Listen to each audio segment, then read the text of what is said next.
Dominique Tapie, j'aurais voulu le, son regret bouleversant sur le dernier souffle de Bernard Tapie. Invité sur le plateau de C'est à vous, Dominique Tapie est revenu sur les derniers instants de vie de son époux. Elle dévoile alors l'un de ses plus grands regrets.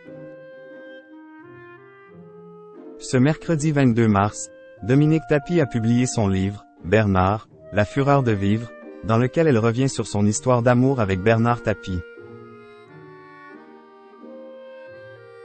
Sans filtre, la veuve de celui qui est décédé en octobre 2021 était présente le même jour sur le plateau de C'est à vous. L'occasion pour Anne-Elisabeth Lemoine de revenir sur une phrase de son livre, où elle indique l'avoir maudit et détesté après sa disparition. Une phrase dure mais qu'elle assume totalement. Oui, ça m'est arrivé, ce n'est plus le cas.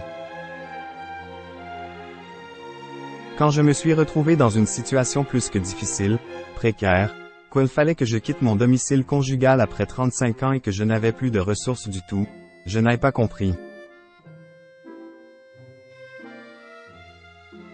Dominique Tapie s'est également confiée sur les derniers instants de vie de son mari. Je ne l'ai pas quitté du tout.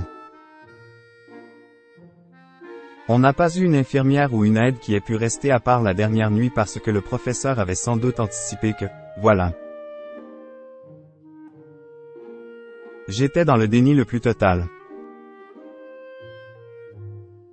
Je lui dis, tu sais, ce n'est pas la peine de me mettre cette infirmière parce que la nuit, depuis 2-3 jours, il ne me réveille plus, j'étais épuisé, a-t-elle raconté. Elle dévoile alors l'un de ses plus grands regrets. J'étais là oui.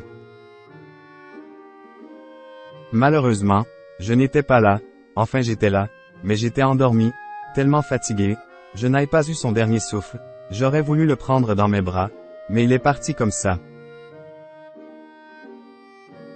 Dominique Tapie se confie sur ses dettes.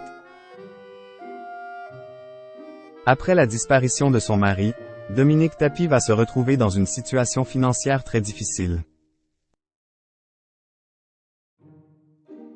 Criblée de dettes, elle indique avoir pensé à mettre fin à ses jours. Oui, ça m'est arrivé, parce que je ne voyais pas comment m'en sortir, c'était un rouleau décompresseur et je ne savais pas comment faire.